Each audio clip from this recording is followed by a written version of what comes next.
de algo que es algo que ¿quién ministra tu vida? O sea, ¿quién ministra tu vida? A veces uno pasa por situaciones supremamente difíciles y una de las cosas que uno ve y se pregunta es ¿quién ministra mi vida? Y hoy vamos a hablar del poder de la influencia personal. Hoy vamos a hablar del poder de la influencia personal. Y eso tiene que ver con quién ministra su vida. La palabra de Dios nos dice en el libro de Hechos de los Apóstoles, del capítulo 26, versículo 18, le dice el Señor Jesucristo al apóstol Pablo. Y el apóstol Pablo empieza, vamos a darle un aplauso al Señor Camarón. Uno a ratos en una corriente que uno tiene, uno se despacha con los hijos, se despacha con la vida, se despacha con el trabajo, se despacha con lo que usted tiene. Y si no es así, pues, Señor, gloria a Dios, estamos súper bien. Aquí no hay ese tipo de problemas. Aquí la gente no se despacha contra su vida. Dice la palabra de Dios, y eso lo hablan los jóvenes: disfrutar de la juventud, dele gusto al ojo, haga lo que quiere, pero recuerde que finalmente le vas a dar cuentas a Dios. ¡Opa! ¡Oh! Entonces, cuando uno ya pasa de los 50, porque eso, la vida de uno, es algo que Dios le dio, y uno empieza a usar mal su vida. Entonces no me pregunte a mí, pregúntese a usted y al Cristo que lleva adentro, ¿qué es lo que está haciendo, compadre? O comadre. ¿Sí me puede decir?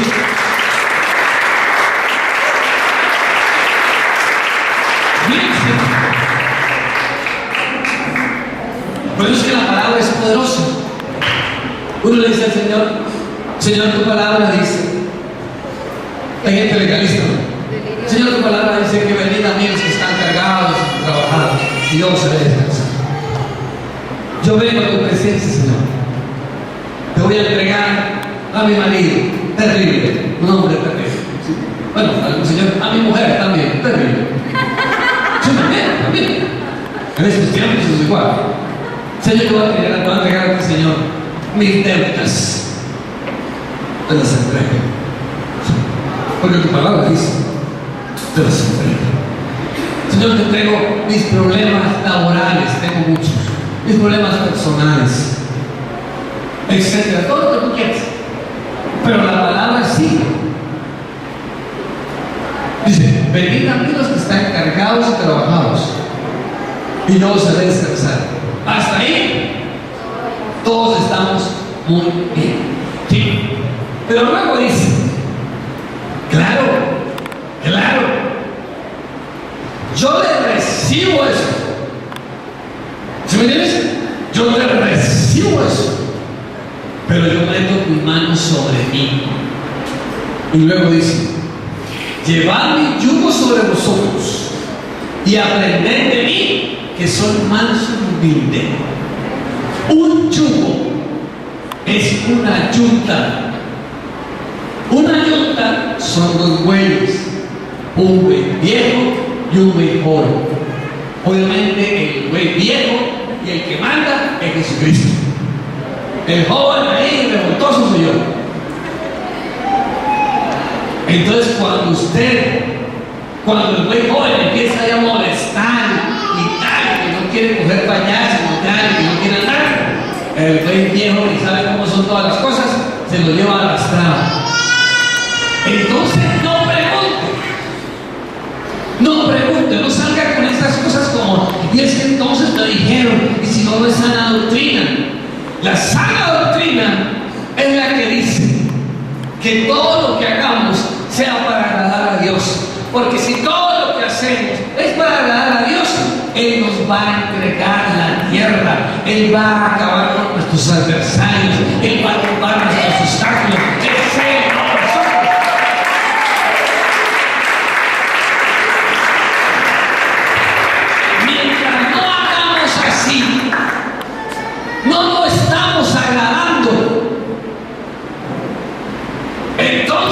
por más que usted brinque, salte, haga, etc., no está agradando a Dios. Entonces no nos va a poder entregar la tierra, no va a quitar a nuestros enemigos de enfrente, al contrario, van a llegar más enemigos.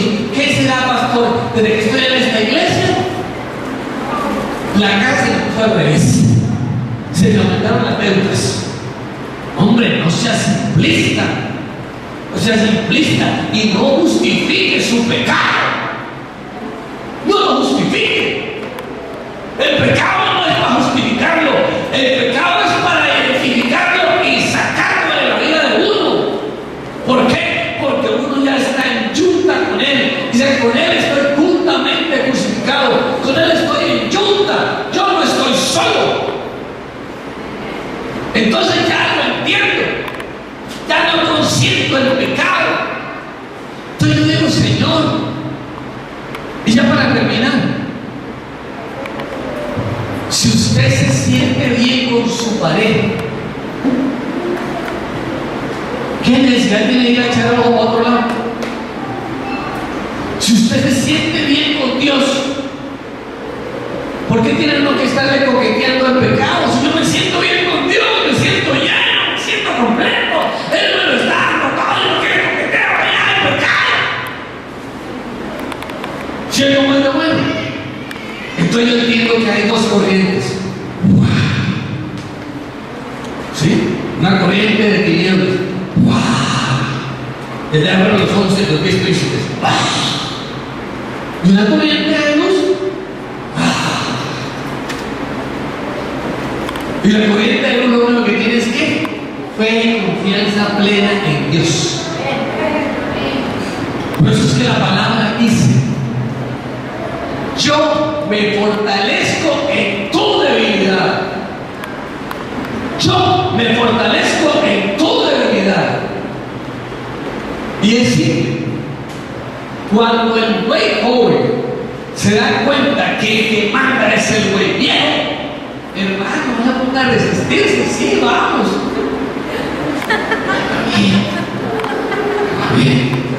Pero a mí, ¿sí puede decirle? Vamos a ponernos de pie, vamos a orar. Donde tú quieras. Usted tiene que examinar, como dice la palabra, examina la cinta de tus pies. No digan después que fue que me trataron, me llevaron. Todos los medios. Vea, una de las cosas que hace Satanás es utilizar los medios. ¿Para qué? Para tratarnos como una masa. Entonces le dicen a usted: si usted no compra tal marca de cosméticos, usted no está en la onda. Si usted no está en Facebook, no está en la onda. Si usted no está en Twitter, no está en la onda. Si usted no está en YouTube, no está en la onda. Entonces los medios son los que están gobernando su vida y usted está despreciando algo que Dios le dio. Es mi capacidad para poder decidir lo que hago con mi vida y no que otros decidan por mí sobre mi vida. Por eso dice la palabra: examina tu senda. Examina tu senda. A usted le pueden presentar todo lo que quieran, pero uno tiene la capacidad de decidir si lo toma o lo deja. Obviamente, si usted lo toma y eso no es de acuerdo a la voluntad de Dios, Él dice, como con los jóvenes, eso lo dice para los jóvenes, pero es para todo el mundo. Dice: disfruta tu juventud. Dale más bueno. Dale gusto a tus hijos. Haz lo que quieras. Pero recuerda que tendrás que dar cuenta a Dios. Tú y yo, ¿para qué no voy a atravesar ahí? No vaya a esa fiesta. No, otra cosa. Le recuerdo. Primero, examina tu senda. Y todo lo que hagas, recuerda que vas a tener que darle ¿qué? Cuentas a Dios. Ahorita ustedes no se van a preocupar por eso. Pero ¿qué es? Yo estoy pobre, yo tengo la paz, no sé qué. Muy bien. ¿Sí? Todos fuimos jóvenes, todos hicimos lo mismo. Y hoy, 30, 40 años después, Oiga, de verdad, sí, de verdad que uno, y yo lo digo por mí, lo digo por mí para que no se ofenda a ninguno. La cantidad de estupideces que uno hace cuando está joven es que no tiene ni sentido.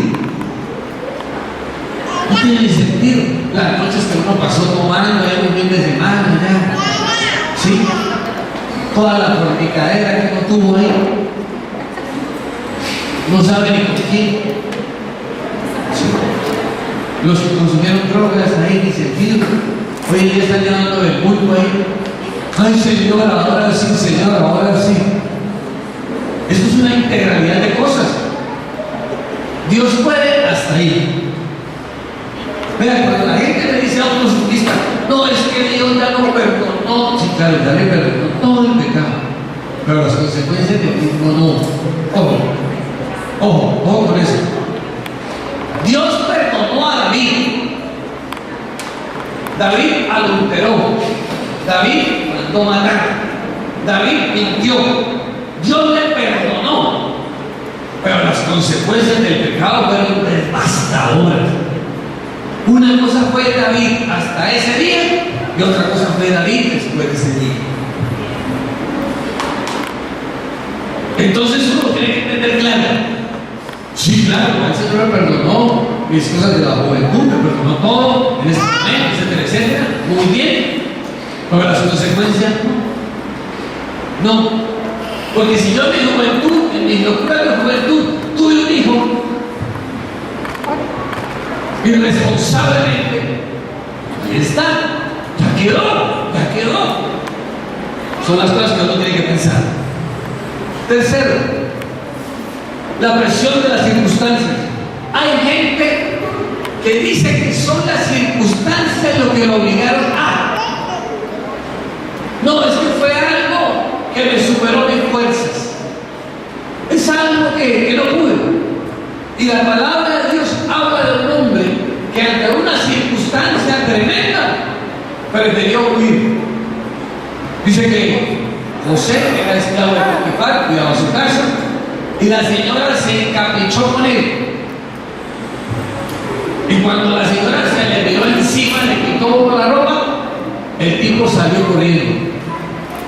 Entonces uno entiende que uno no puede salir a decir, es que las circunstancias fueron tan fuertes que yo no pude evitar eso. Eso es una mentira que uno se echa encima. Y por último, la presión de la sociedad. La sociedad siempre lo presiona a uno para darle un comportamiento, pero uno está en la capacidad de decir si lo acepta o no lo acepta. Uno tiene esa capacidad, si lo acepta o no lo acepta. Porque la sociedad muchas veces le dice a la gente lo que uno tiene que hacer. Usted se vuelve miembro de un partido político, miembro de un equipo de fútbol, y muchas veces ni siquiera actúa usted, es la sociedad la que actúa sobre usted. Entonces, estas son presiones negativas, es una corriente del mundo que aparentemente trae algún nivel de confort, de éxito, de diversión, de disfrute, pero que finalmente tiene un ciclo de muerte al final. Por eso es que se habla de influencias negativas y de influencias positivas. Entonces entra uno y dice, ¿cómo entran las influencias positivas? Y la primera influencia positiva que uno tiene es la familia. Usted no se ponga a buscarle más pelos al caldo. Uno no está mejor porque usted tiene una influencia que tiene que utilizar para estar mejor, que es su familia. Dice la palabra de Dios en el libro de Efesios 6, versículo 1 al 4. Dice, hijos, obedeced en el Señor a vuestros padres. Honra a padre y madre, que es el primer mandamiento con promesa, para que te vaya bien y sea de larga vida sobre la tierra. Eso es lo que le dice a los hijos. Y luego le dice a los padres, vosotros padres, no provoquéis a ira a vuestros hijos, sino criadlos en disciplina y amonestación del Señor. La disciplina de uno como padre para los hijos es en el Señor, no es en los abusos, no es en la lengua maldiciente,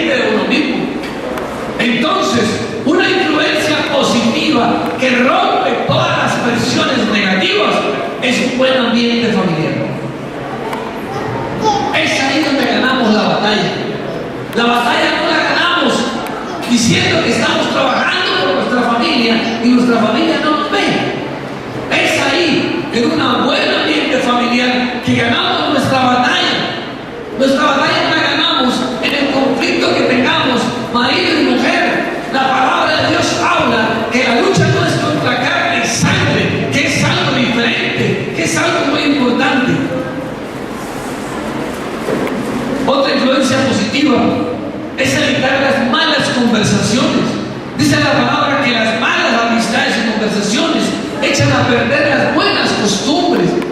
Uno a ratos cae, estando uno en las cosas de Dios, cae en malas conversaciones con otro, cosas que no son positivas, cosas que afectan nuestra vida, y uno se aguanta eso. Que no, que fue que el jefe me invitó a tomar, es que el jefe me invitó a que lo acompañara a un prostíbulo, es que el jefe no sé qué, es que el jefe.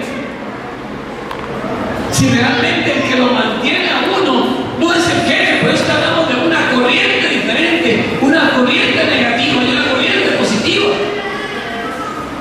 Usted le puede decir a su jefe, yo no quiero eso, no quiero eso, y usted verá, si usted me quiere votar es cosa suya. En todas partes existe ese modelo, en las diversiones y finalmente en los estímulos. Una diferencia que caracteriza a la corriente de cosas negativas de la positiva es la forma como nosotros estimulamos a los demás. Aquí no vinimos a juzgar a los demás, aquí vinimos a motivar a los demás, a decirle a la gente que al que no quiere hacer nada, que se ponga las pilas, que a la gente que está en depresión, que se anime, a los que tienen dudas sobre la capacidad de Dios para hacer sobre su vida, explicarles que Dios sí puede hacer sobre su vida, que Dios puede hacer sobre lo que le pasa a usted, a explicarle claramente, a decirle que esa condición que usted está viviendo hoy, esa condición no es eterna, que esa condición es pasajera, que va a pasar, que la condición que tenía el pueblo de Israel en ese momento es una condición que fue superada posteriormente, que siempre van a continuar las cosas y que uno tiene que estar pendiente porque las cosas van a cambiar. El apóstol Pablo, para terminar, le dijo a Timoteo, le dijo, comparte como es debido y ten cuidado de lo que enseñas. Sigue haciendo esto y no solamente te salvarás a ti mismo, sino que también salvarás a los que te escuchen. Ese es cuando uno habla que la palabra no regresa vacía. No solamente está haciendo uno la labor de predicar la palabra, sino que está lanzando la palabra para que la palabra haga sobre la vida de la gente, para que la palabra sea la que se encargue de hacer sobre la gente y no lo que la presencia del siervo de Dios haga. Es la palabra la que va a entrar a su vida, es la palabra la que va a transformar su vida, es ella, no es todas las cosas que haga el siervo de Dios, ni el mensaje que dé, es la misma palabra que va llegando a nuestro ser y nos va diciendo, yo en Jesucristo tengo que dejar esa línea, esa corriente, la corriente de los dos espías, la corriente del mensaje negativo, la corriente del mensaje de resistirme al movimiento de Dios sobre mi vida. Algo que Dios está hablando en mi vida últimamente, ya para terminar. Él me decía que Él no puede hacer más con nosotros porque hay una resistencia interna en nosotros que no permite que Él pueda hacer. Yo quiero hacer más contigo, pero es que tú no me permites. Y entonces, como uno siempre le pregunta al Señor, Señor, ¿eso cómo es? Digo, acuérdate cuando tus hijos en tu juventud se encerraban en sus cuartos y le echaban llave. Y uno quería hacer más por ellos y sencillamente se habían encerrado. A mí me tocó en mi casa tumbar las dos puertas. Aló, aló, pues a ver si está, como no, cómo está, está bien, está mal. Pero la puerta con llave. Entonces Dios no puede hacer más. Dios no puede hacer más. ¿Por qué? Porque usted no lo permite. Hay una resistencia interna a que Dios haga en su vida. Por eso es que la palabra dice: con Cristo estoy juntamente crucificado. Cuando su hija o su hijo o cualquier persona en Cristo le diga: ¿qué tiene de malo acostarse con la novia? ¿Qué tiene de malo tomar trago? ¿Qué tiene de malo lo que sea que sabe que no es para la gloria de Dios? ¿Qué tiene de malo botarla lo que Dios le está dando a usted? Usted lo puede botar en lo que sea, en el despilfarro, en el desgaste, en el fuego, en lo que usted quiera. Entonces, cuando usted empieza a preguntar qué tiene de malo, usted se contesta fácil, dice: a mí me han enseñado, y así lo entendí cuando me fui con mi Salvador. A mí me enseñaron que con Cristo estoy juntamente crucificado. Y ya no vivo. Nosotros estamos sometidos a dos corrientes, una de influencias negativas y otra de influencias positivas. Eso lo tenemos claro, eso cualquiera lo puede entender, y están ahí. Eso está abierto, eso está abierto. Hay influencias negativas e influencias positivas, y las influencias negativas tienden a dominar nuestra mente y bloquear nuestro discernimiento. Por eso, cuando una persona está bien en el Señor y de un momento a otro le da como que estoy ocupado, como que no quiero volver, como que ya la palabra, como que no, tal cosa, que yo no siento nada, etcétera, etcétera. Sí. Eso hace la influencia negativa. Tiende a dominar su mente y a bloquear su discernimiento. Finalmente, yo le explicaba a alguien, en lo espiritual es como si usted se dejara colocar sobre el yelmo de la salvación, se dejara colocar como una bolsa. Entonces el aire que usted respira es un aire, ya no es el aire libre de todo, sino es un aire confinado. Eso en lo profético tiene una significación muy importante. Hay muchas personas y entonces usted cree que lo está ministrando el Señor Jesús, pero realmente lo está ministrando otra cosa que le confinó su mente. Esas son influencias negativas. ¿De dónde vienen? Primero, de la presión de las amistades. Nuestras amistades, nosotros tenemos muchos amigos en el colegio, en la universidad, en el trabajo, todas esas cosas, y que presionan sobre nosotros. Y nosotros en Cristo nos dejamos presionar. Tranquilo, no ves eso, que eso nadie se da cuenta. ¿Sí? Lo mira una compañera y le dice: ojo, compañero, papá ya apuesta. ¿Sí? Hay otro más grosero que dice: este huevo. No, sí, dígame, confianza aquí. No, vamos a ponerle el ritmo. Ay, señor, todas las cosas. No, es importante que usted lo tenga claro. ¿Sí? Entonces usted escucha al compañero, usted no escucha la voz de Dios, escucha la voz de su compañero. Y muchas veces, hasta cristianos. Hasta cristianos. No, tranquilo, no es eso. No, tranquilo, hágale. Eso, hermano, eso autopréstese esa plata y después la devuelve. ¿Verdad? Que después la puede devolver. No, tranquilo, eso es una mentirita, eso no es una mentira, es una mentirita, no, tranquilo, no pasa nada. O sea, echa mentiras que no pasa nada. Y empieza uno a darse cuenta que tiene una influencia negativa en el círculo de amistades. Una amistad no es un amigo, una amistad es una amistad. Claramente uno tiene que tener claro que el único amigo que no cambia y que es el mismo es Dios. Los demás, todos cambiamos. Si no, no echemos mentiras. Sí. Por eso es que la palabra dice de una manera aterradoramente sincera.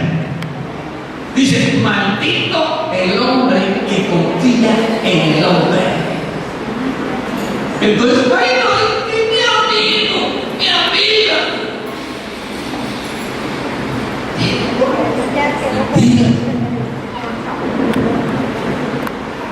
Cuando uno está allá en la olla, viejo, por allá no llega nadie. Cuando uno está enfermo, sin plagas, sin influencias, sin nada, al contrario, por ahí bien llevado, no llega nadie. La familia va y bota allá a un ancianato, etcétera, etcétera. No llega nadie, no le echemos mentiras. Entonces, ¿dónde están los amigos de la infancia? Los amigos de la juventud, los amigos del trabajo, los amigos de la parranda, los amigos de ¿qué tienen de malo? Una rumbita así, tan. Y no le contamos ni a mi señora ni a la mía. ¿Qué es de malo? Sí. ¿La impresión de qué? Es la expresión de las amistades, la presión de los padres. Muchos padres le trasladan sus problemas que ellos han afrontado por sus malas decisiones personales a sus hijos. Entonces después no se queje si su hijo es así, porque usted le transmitió todas las cosas que usted tenía. Si usted fue un fracasado, usted va formando a su hijo como un fracasado. Usted en lugar de decirle no, usted va a ser diferente. Si algo yo admiro de mi difunto padre y de mi querida madre, es que de chiquiticos nos dieron vueltas hasta que se aburrieron. Pero ustedes tienen que estudiar, ustedes tienen que ser profesionales, ustedes tienen que ser diferentes a nosotros. Nosotros fuimos unos analfabetas, pero ustedes tienen que ser diferentes. Y nos dio vueltas hasta el aburrimiento. No, que es la única forma de cultural. Pero ahora no quieren a nosotros. Aún cuando yo estaba casado, tenía 2 hijos y estaba en la universidad. A mí me dijo, ¿sabe qué? Eso mejor retírese. Y mi papá me dijo, mijo, si usted quiere trabajar, yo lo apoyo. Si usted quiere estudiar, yo lo apoyo. ¡Oh! Pero hay papás que en lugar de eso le trasladan el problema a los hijos. Pero para nada, desgraciado, etcétera, le van a zampar un colchón de horas en la barriga y no sé qué, y no sé cuándo. La palabra de Dios dice que hubo un profeta que hizo un mal manejo de los asuntos financieros. Entonces se murió y la Biblia se le dijo al profeta, dice: mi marido, tu siervo, servidor del Dios Altísimo, se murió. Y ahora vino el agiotista y se quiere llevar por la deuda a 2 de mis hijos. ¡Ojo! ¡Ojo! ¿Qué le deja uno a los hijos? Yo digo que lo único que no le pueden quitar a uno es lo que uno ya ganó: el estudio, una buena formación, una buena educación. Yo no puedo decir que es que le voy a dar un apartamento, un carro, una finca, porque eso no es. Pero yo contra el estudio, contra una buena formación, contra eso no peleo. Entonces es algo que uno tiene la responsabilidad y uno no puede ser instrumento de las tinieblas. ¿Para qué? Para enchecuar el camino de los hijos. Cuando su casa se le levante, piense usted si usted ha hecho las cosas correctamente.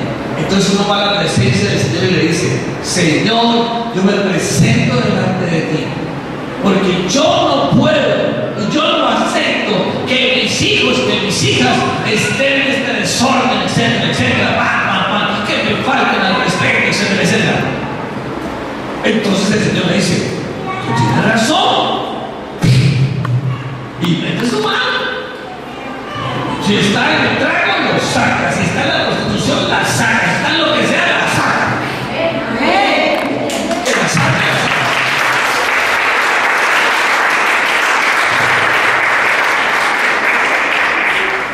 Otra presión negativa son los medios. Dice la palabra de Dios en el libro de Proverbios 4, versículos 25 y 26. Dice: tus ojos, miren lo recto. Y luego dice adelante: examina la senda de tus pies. ¿Sabes cuándo fue escrito esto? Hace como 5,000 años. Vean lo que dice ahí: tus ojos miren lo recto y examina la senda de tus pies. Entonces uno tiene que decirle eso a los hijos.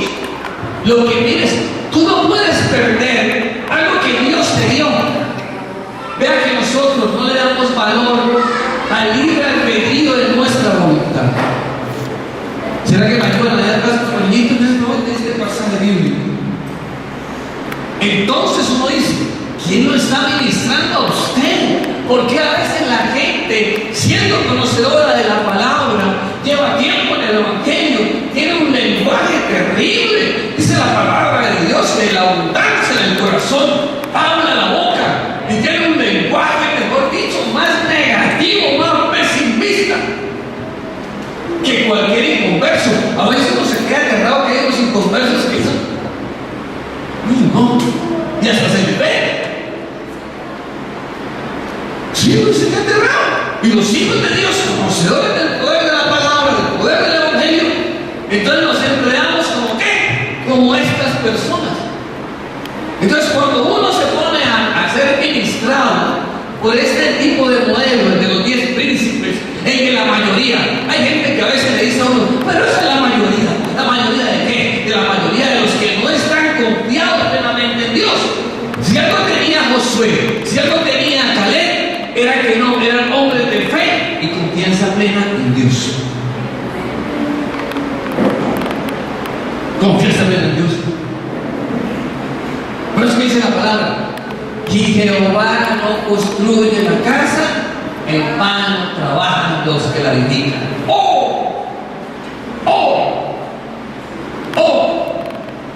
Y conocemos la palabra. Y conocemos la palabra. Pero aún conociendo la palabra, nosotros nos vamos por el lenguaje de los 10 príncipes. Es que la mayoría, esa mayoría es la mayoría que no está haciendo las cosas de acuerdo al modelo de Dios. La otra está diciendo, si a Jehová le agradara, esto crecerá, esto será una corriente tremenda, esto tocará muchísimas cosas, va a llegar a mucha gente, el poder de Dios va a ser real. No va a ser una mera palabra suelta, la palabra que se suelte volverá con una respuesta de Dios. Será una palabra que impactará a gente, será una palabra que impactará a gente. Yo estaba allá afuera haciendo un arreglito ahí y me da risa porque los vecinos por aquí es yo puse algo de todo. Pasaban los vecinos y me decían, sí vecino, ¿cómo le va? ¿Qué está haciendo? Sí, estoy haciendo un arreglito aquí montado en una escalera. Entonces todo el mundo pasa y me dice vecino, ¿sí? Entonces yo me quedé pensando. Y pasó una loquita inteligente, bien ida del mapa, como dirían algunos, bien endemoniada. Me pasó diciendo, usted, sí, ¿cómo lo la calle? Usted es el pastor, ¿cierto? Sí, usted es el pastor de Dios Todopoderoso.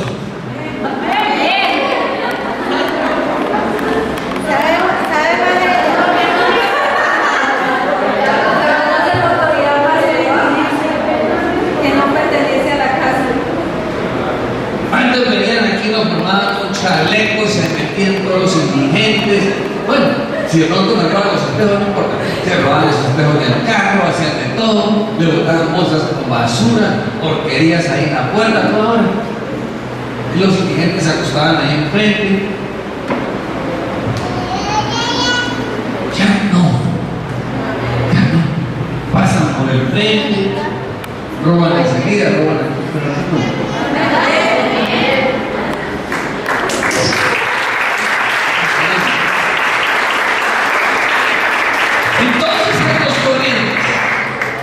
La corriente de los 10 espías, que es una corriente de conformismo, manejan un lenguaje de conformismo. Es la gente que a uno le dice, vea, yo le quiero decir, hay dos corrientes. La corriente que ora por la bendición para cubrir su necesidad y la corriente que ora para que sobreabunde la bendición. Hay gente que ora por la bendición, Señor, para pagar el arriendo, para la comidita. Y hay gente que dice, no, Señor, yo voy por cosas grandes, por el apartamento, por el carro, por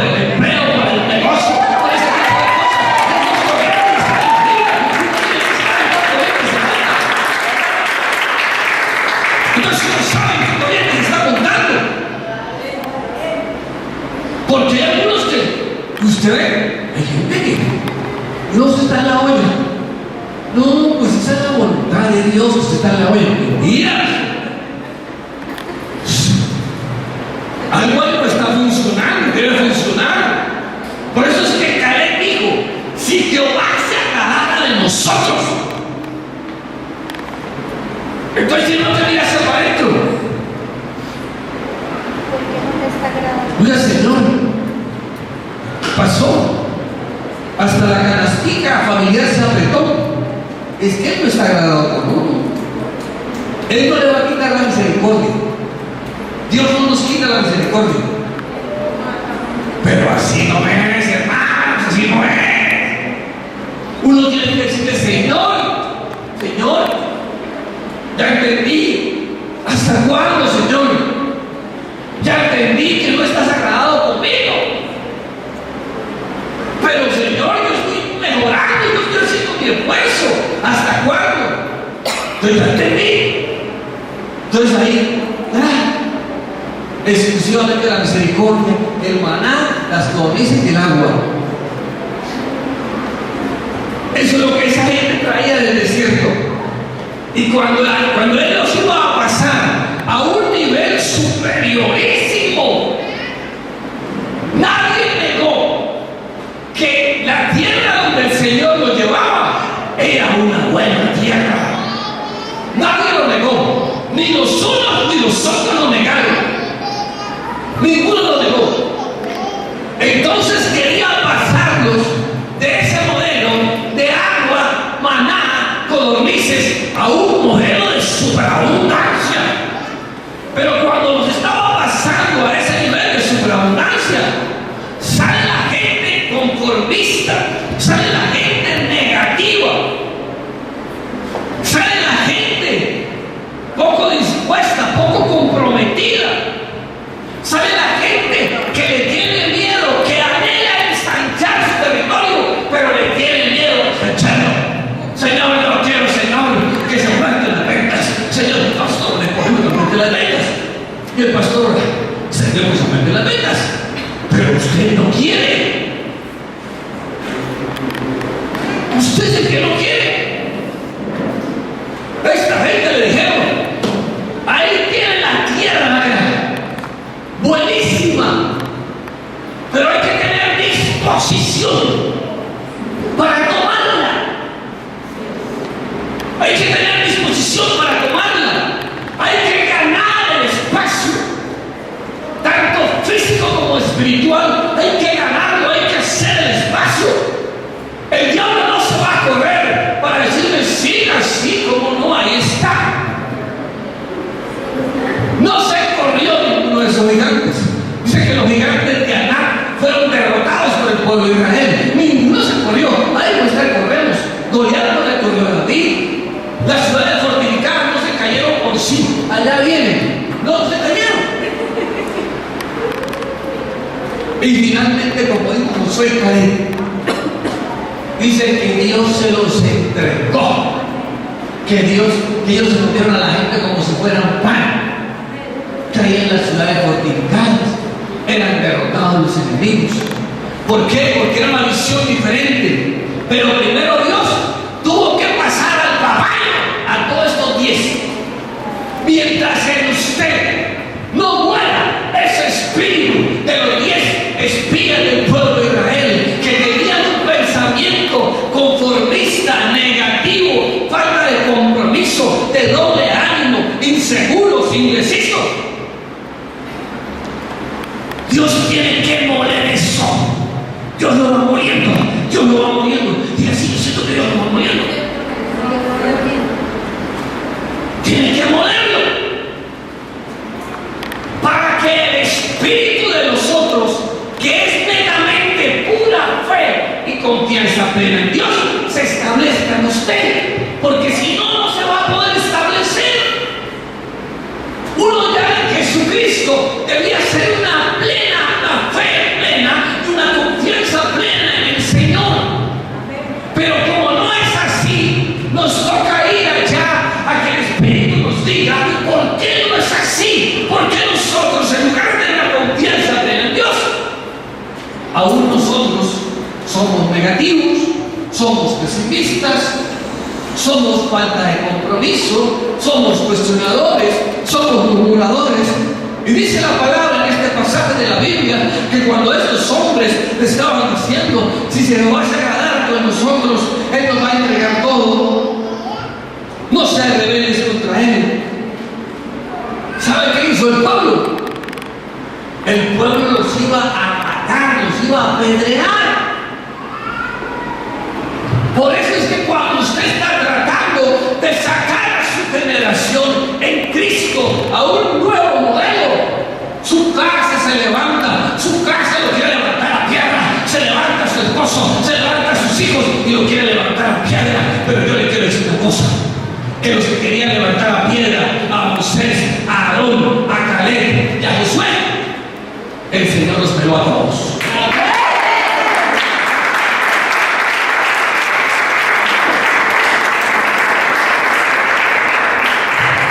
Entonces no mire al que le está dando pie a usted.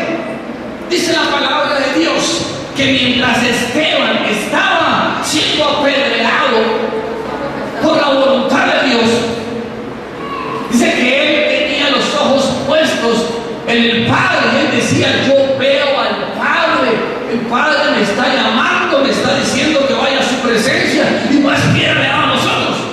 Y como dice vulgarmente, para la piedra de nosotros, el hombre subió: perdónalo, Señor, porque no saben qué hace. Pero nunca quitó los ojos del Todopoderoso. Entonces entender eso, que ese mensaje de personas conformistas, de personas negativas, de personas de falta de compromiso, de personas de doble ánimo, de inseguras, de indecisas, ese mensaje dice que el Señor tiene que brillarlo de su vida, tiene que brillarlo de su vida. Es un mensaje de mentiras, es un mensaje muy diabólico de su vida. Por eso es que la palabra de Dios dice, le dijo el Señor Jesús al mismo apóstol Pablo: ábrele los ojos para que puedan salir de las tinieblas a la luz. Ábrele los ojos, eso es lo que está diciendo él. Ábrele los ojos, Señor, le estamos abriendo los ojos, le estamos diciendo qué es lo que pasa con su vida, que usted todavía escucha una corriente que, aunque es mayoritaria, es una corriente que finalmente termina en fracaso, que le habla de éxito, que le habla de diversión, que le habla de felicidad momentánea, pero que finalmente es su fracaso. Es la que le habla a nuestros niños, es la que le habla a nuestros jóvenes, es la que le habla a las personas que tienen algún problema, y le habla ¿qué? Diciéndole que hay una oportunidad de éxito, que hay una oportunidad de cambio, pero que finalmente es fracaso. Eso es lo que le dijeron. Vamos a tapar, vamos a apedrear esta fuente, vamos a tapar esta fuente, porque esa fuente no tiene razón. Y cuando eso sucede, Dios se magnifica de una manera sobrenatural y destapa la fuente que el hombre quiere tapar. Porque no es la fuente que el hombre quiere tapar, sino la que Dios quiere que permanezca abierta. Y era simple. Era simple. Por eso Dios permitió que la otra tendencia funcionara. Porque siempre han existido. Siempre han existido. Uno le dice a la gente que en las cosas de Dios las dos corrientes se mueven ahí. Se mueven. En la palabra de Dios los conceptos funcionan para una corriente y para la otra. La palabra de Dios habla del concepto puerta para decir: ancha es la puerta que lleva a la perdición y angosta la puerta que lleva a la salvación. ¿Y están hablando de qué? De una puerta. Hablan de león como el diablo. Dice que el diablo es como león rugiente buscando a quien devorar, y hablan como león a Jesucristo, el león de la tribu de Judá. Y la Biblia es todo así. Por eso uno puede caer en los conceptos legalistas y simplistas de pensar de que no existen las dos corrientes, como la vez a seguir, que le duelen las rodillas, que le duelen la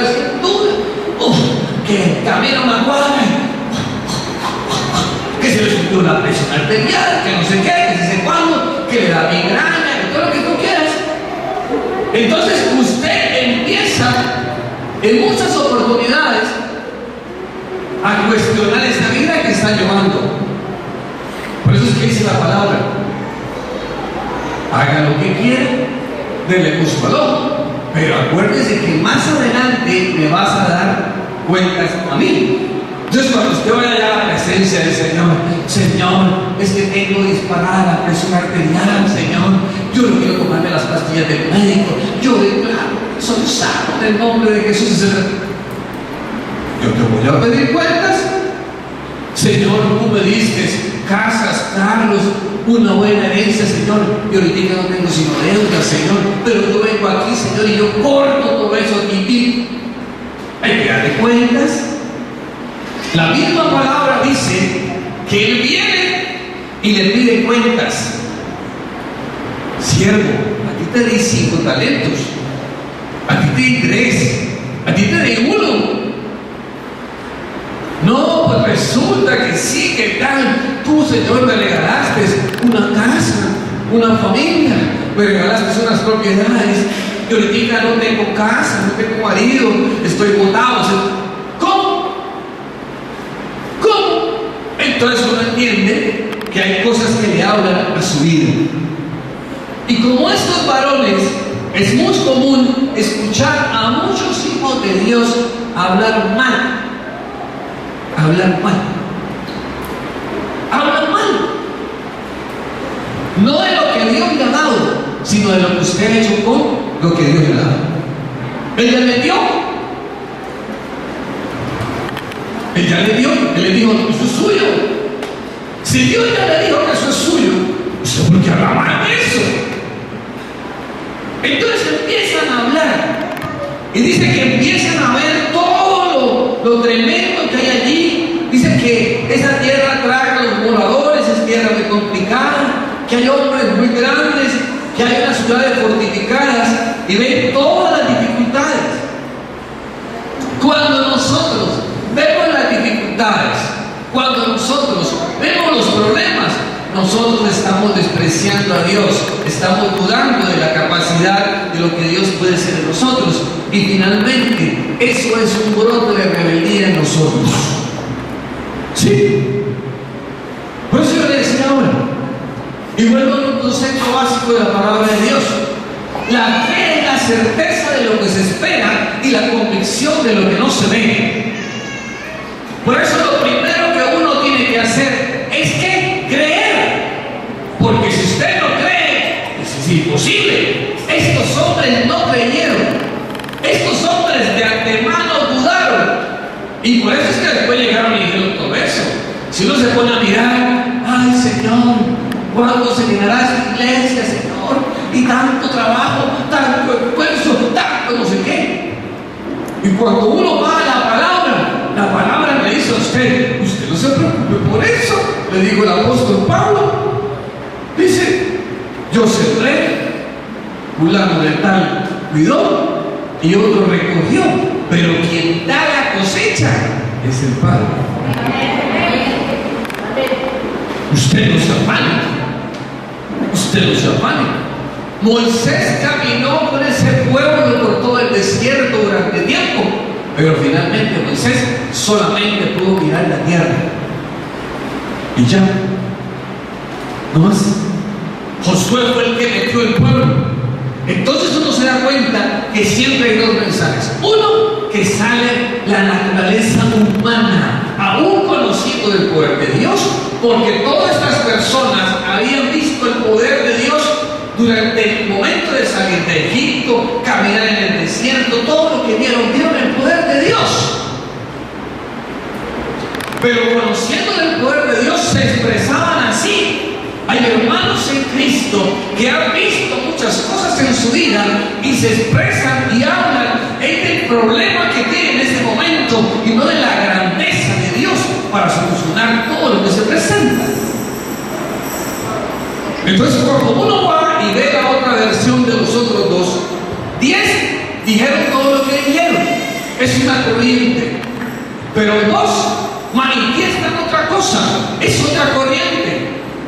Y ellos dicen que ellos se rasgan las vestiduras, Números 14:6 en adelante, y solamente dicen algo que a veces la gente le dice a uno, y la gente le pregunta a uno: ay, pastor, ¿por qué las finanzas están apretadas? Ay, pastor, ¿por qué allá en la casa está horrible? Ay, pastor, y así no. Entonces, yo me día me cogí una palabra. Dice: si Jehová se agradare de nosotros. Si Jehová se agradare de nosotros, dice Números 14. Se agradare. Yo por eso escribía en el Face. Cuando uno está en dificultades y problemas, uno quiere como que Dios le muestre algo para saber si Él está con uno. Sí. Uno le dice: Señor, no sé qué. Yo escribo en el Facebook.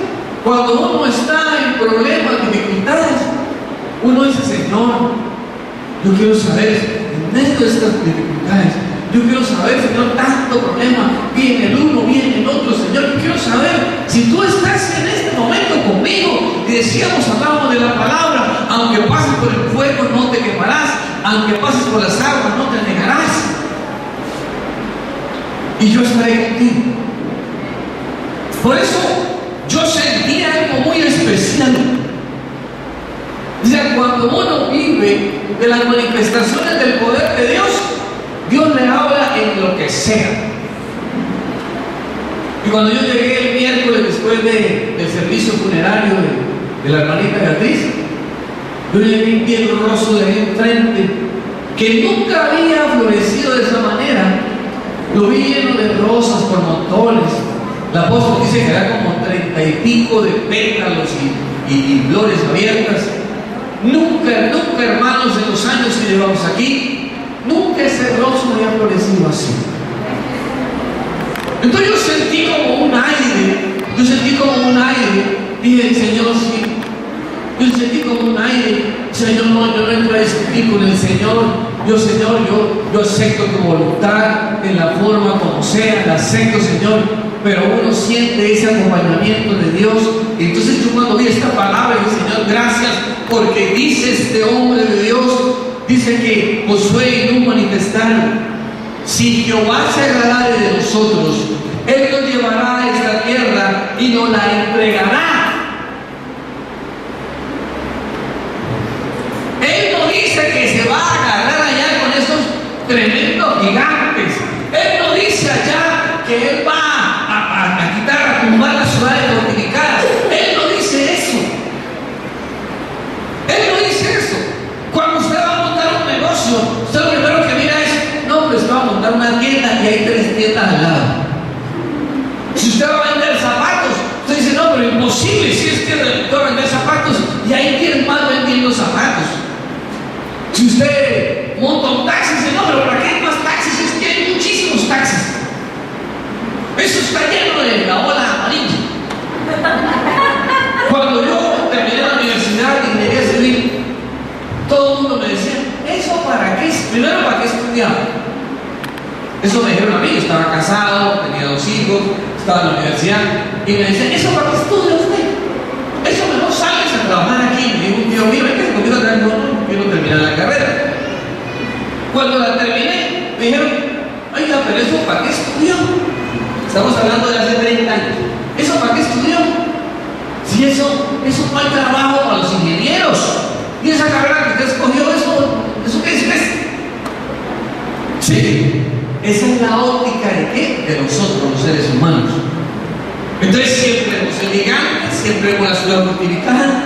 Pero este hombre no vio el gigante, este hombre no vio la ciudad fortificada. Este hombre lo único que le importó es: si Jehová se agradara con nosotros, no más. Si Él se agradara con nosotros, dice que Él, no yo, Él me entregará la tierra. Si lo van copiando. Y luego dice: y me comeré a estos gigantes como si fueran pan.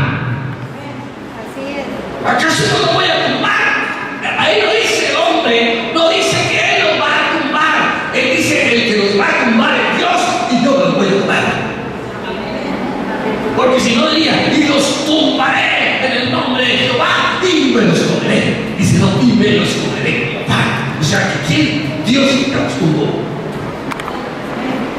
Entonces, cuando usted tenga ese tipo de cosas, háblele, va buscando quién haga lo que uno hace.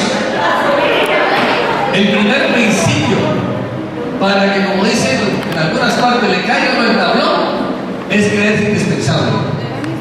De una vez vamos buscando quién haga. Ya teníamos a María Fernanda lista y preparada con la cama. Ya ella ya estaba lista para que no nos creamos que somos indispensables. El único indispensable es Dios.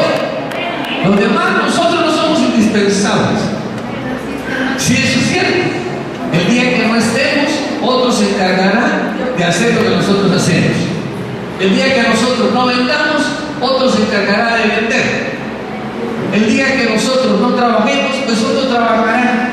A veces la gente, y eso tiene que ver con lo que vamos a hablar, a veces la gente cree y dice, si yo no trabajo, no come mi familia. Opa, opa, opa, opa, opa, opa. Dijo Caleb y Nun, hablándole al pueblo de Israel, si Jehová se agradara de nosotros,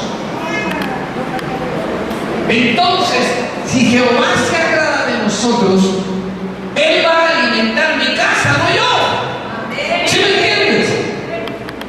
Uno está mal, uno está convencido de lo que no es. Es que si yo no traigo, ese es un concepto muy humano y en algunas oportunidades medio machistas. Es que el que trabaja aquí soy yo y el que traigo las cosas de la casa soy yo. Pues yo quiero recordarle que en las cosas de Dios usted no hace eso. Si a Jehová le agrada, a usted le va bien en el trabajo, usted lleva las cosas para la casa. Y el día que no les agradó, no deja su casa aguantando hambre. Él se inventa alguna cosa. De algún lado le llega al mercado, de algún lado aparece un familiar, le paga el arriendo, de algún lado alguna cosa, pero usted no se deje engañar por eso.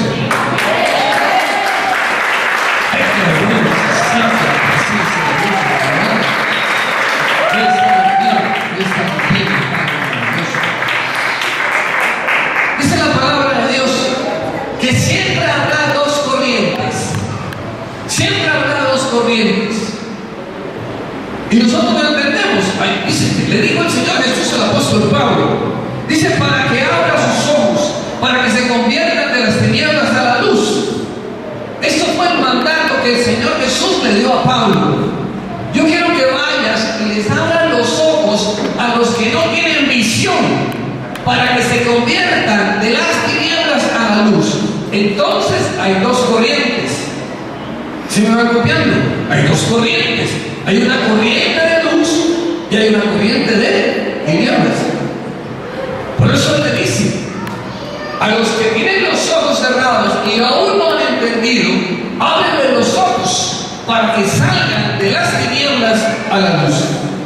Entendiendo que siempre hay dos corrientes, entiende uno un pasaje bíblico muy conocido que es Números 13.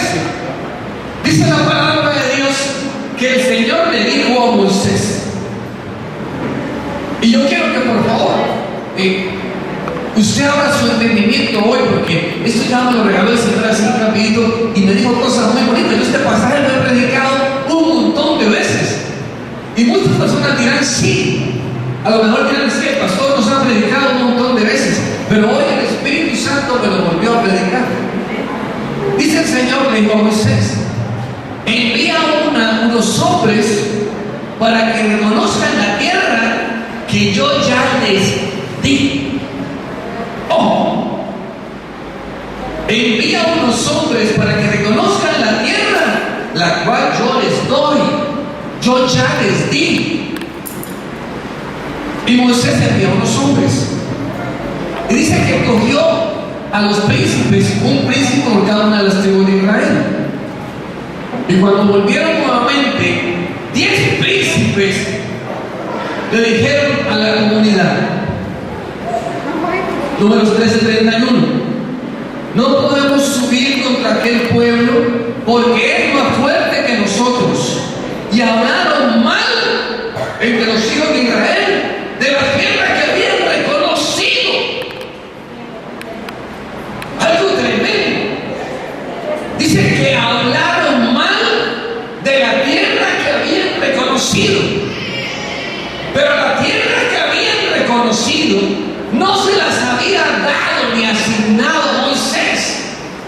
La tierra que habían reconocido se las había asignado Jehová Dios.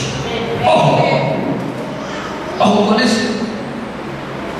Dios te da y uno se toma